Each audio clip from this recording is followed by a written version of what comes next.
السلام عليكم ورحمة الله وبركاته. اللهم صل وسلم وبارك على الحبيب المصطفى صلى الله عليه وسلم. ازيكم حبايبي، عاملين ايه؟ رب تكونوا بخير وفي احسن حال دايما. قبل ما نبدا الفيديو بتاعنا اذكروا الله، الا بذكر الله تطمئن القلوب، لا اله الا الله وحده لا شريك له. النهارده الفيديو بتاعنا حلو جدا وان شاء الله تستفيدوا منه كتير قوي، لكن قبل ما ندخل على محتوى الفيديو ضغطوا لايكات كتير وشجعونا انزل لكم كل جديد. مبدئيا كده الناس اللي كلموني على البط المسكوفي وازاي نستقبله بطريقه صحيحه، عشان البط المسكوفي حساس جدا وبيحتاج لدفى وبيحتاج لاكل كده معين في اول 15 يوم، فالمفروض ان احنا نستقبله في مكان كويس جدا. وكمان يا ترى في الفتره دي هنحط له لمبه صفراء ولا مش لازم، عشان نبقى عارفين. اول حاجه كده ده البط المسكوفي والبط الفرنساوي بيور، وده تاني يوم ليهم. اول حاجه كده الناس سالتني ازاي نستقبل البط المسكوفي وايه استقباله المظبوط والصح. اول حاجه كده البط المسكوفي حساس جدا دون انواع البط كلها، هو اكتر نوع بط حساس جدا جدا، وفي البدايه ما بيتاقلمش على المكان بسهوله. بس مبدئيا كده احنا هنبقى عاملين حسابنا، وحتى لو المسكوفي بتاعنا مش معقول احنا نعالجه او نديله ادويه مظبوطه. واول حاجه كده هنعملها على طول هنستقبل البط بتاعنا على فلوريا كول. لو عندك نوع بط مولر او غيره او فرنساوي بيور او مسكوفي، بصراحه في ربنا ما بحطش ادويه لاي نوع من انواع البط غير المسكوفي فقط، وبحط له دواء استقبال وبيكون فلورا كول. فلورا كول ده ممتاز جدا وحلو جدا لحالات السالمونيلا او الاسهالات، هينضف لي معاه البط بتاعي وهيخليها حاجه زي الفل كده. وفي نفس الوقت برضو ادينا له وقايه كده عشان لا قدر الله البط بتاعي ما يسقعش مني او يجيله اسهال، او يكون القشور بتاعه البيضه اللي كان فيها ملوثه فلقط منها حاجه مش كويسه. فالافضل والاحسن هنستخدم على فلورا كول، ممكن تستخدم على بني فلور او غيره. اما بالنسبه للبط المسكوفي، البط الفرنساوي البيور والبط المولر مش لازم له ادويه خالص، هيتربى على طول وهيطلع على العلف. طيب احنا دلوقتي لو عايزين نربي البط بتاعنا ونوفر في العلف، هنربي البط ناكله من اول يوم لحد اخر يوم علف؟ لا طبعا. البط المسكوفي مبدئيا كده هنستقبله على علف 23% علف تسمين، وممكن تستخدمي 21%، وممكن تستخدمي علف البط. طبعا كل الناس عارفه علف البط او اغلب الناس عارفاه، وعلف البط بيكون السعر بتاعه فارق عن علف التسمين ده حوالي من 2000 ل 3000 جنيه في الطن. لكن النهارده او في الدوره دي كده هستخدم معاكم علف 18%، لا علف 23% من عمر يوم لحد عمر 15 يوم.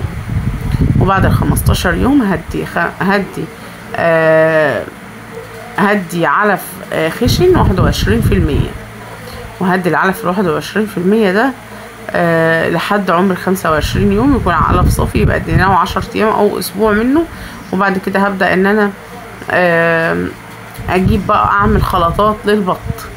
امتى اقدر استغنى عن العلف تماما ومحطوش او محطش علف تماما للبط، وفي وقتها لما اشيل عنه العلف يبقى في كامل قوته وكامل صحته وما تأثرش بمنع العلف ومخسش مني او عيشه سقط او بدأ ياكل في بعضه او البط نشف وخس ومات معايا.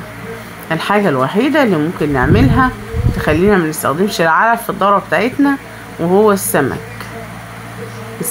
ايوه السمك ده، السمك ده اغلى من العلف يا جماعة الخير. في علف مخصص في سمك مخصص لعلف السمك، لعلف البط، في سمك مخصص لعلف البط، والسمك ده بيكون عبارة عن سمك سردين او سمك البسارية الصغير، وده بيطلع صغير جدا جدا، وكمان بيبقى موجود في الشادر اكتر، لان السمك ده بيكون طالع اللي هو ايه، سمكية مفعصة شوية، بيبقى صبح وطازة وفريش وكل حاجة، لكن سمكية راسها مقطوعة، سمكية معجنة شوية، السمكية كده مش نظيفة. كل السمك اللي بيطلع في فرز مش كويس ده بيتباع بالطن، او بيتباع الكيلو في بيقف من 5 ل7 جنيه، فده اللي ممكن استخدمه لاكل البط تماما. لو انت عايزه تاكلي حاجه للبط فانت ممكن تستخدمي زي ما قلت لكم كده السمك هيستخدم لوحده، لا السمك هيستخدم مع رده وعيش او كسب وهيتلم فيه كويس جدا. وبعد كده هنبدا نقدمه للبط بتاعنا. هيتقدم للبط من عمر 20 يوم او 15 يوم، يعني ممكن اكل علف النعم لحد عمر 15 يوم، واكل 5 ايام من فلوراكول اهو، جبت لكم برده الازازه، قلت كويس ان هي موجوده عشان تشوفوها. فلوريكول اهو اللي بنستقبل عن البط. فانا ممكن اعدي اسبوعين علف علف 23%، وبعد الاسبوعين دول هبدا احط علف 21% الخشن لمده 5 ايام، وبعد كده هضيف السمك مع العلف لمده 5 ايام تانيين بنسبه النص بالنص، وبعد كده هبدا احط السمك لوحده، الفه بالرده او بالعيش او بالكزب او خلطه البط اللي انا بعملها ومعاها السمك. بفور البط جدا جدا وبيفتح شهيته على الاكل، وكمان بيخلي منظر البطايه معاكي مسافه اسبوعين 3 تحسي ان لا دي بطايه شكلها غريب قوي، انتفخت بسرعه جدا. ده طبعا الناس اللي بتربي على سمك فعارفه القصه دي كويس قوي. ده كمان معايا الف د 3 ه اهو، ده فيتامينات حلوه جدا مقويه للعظام وقويه للمناعه بتاعه البط، فاحنا المفروض نستخدمها بعد ما نستخدم فلوراكول، او على الاقل نستخدم سوا فلوراكول ومعاها سوا من الفيتامينات دي. واوعوا كمان تنسوا الاملاح المعدنيه مهمه جدا جدا لرجلين البط او لتقويه عظام البط، عشان خاطر البط ده معروف بالكساح. دايما لما بيوصل لعمر معين كده اللي هو عمر الشهر تلاقي البطايه بدات تتكسح، والسبب الاساسي في كساح البط ان البطايه مش متاسسه، الوزن بيبدا يتقل على العصب او على الرجل بتاع البطايه، الوزن بيتقل ورجلها ضعيفه مش مستحمله.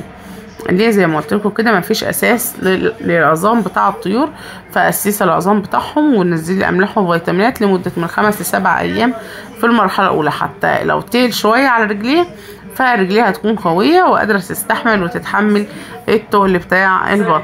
فعشان نتلاشى الكساح بتاع البط يبقى نستخدم املاح وفيتامينات الف د 3 اهي، والفلوراكول هنستخدمه لمده 3 ايام، وبعد ال3 ايام هبدا استخدم سوا املاح وسوا فيتامينات لمده 5 أو 7 ايام.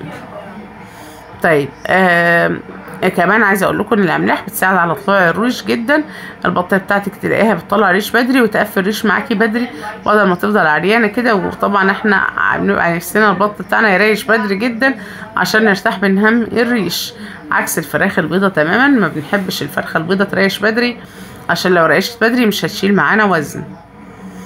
يبقى انا كده قدرت افيدكم في حكايه الاكل، ازاي توفري اكل لتربيه البط، بس برضو اوعي تاكلي البط سمك لحد الذبح.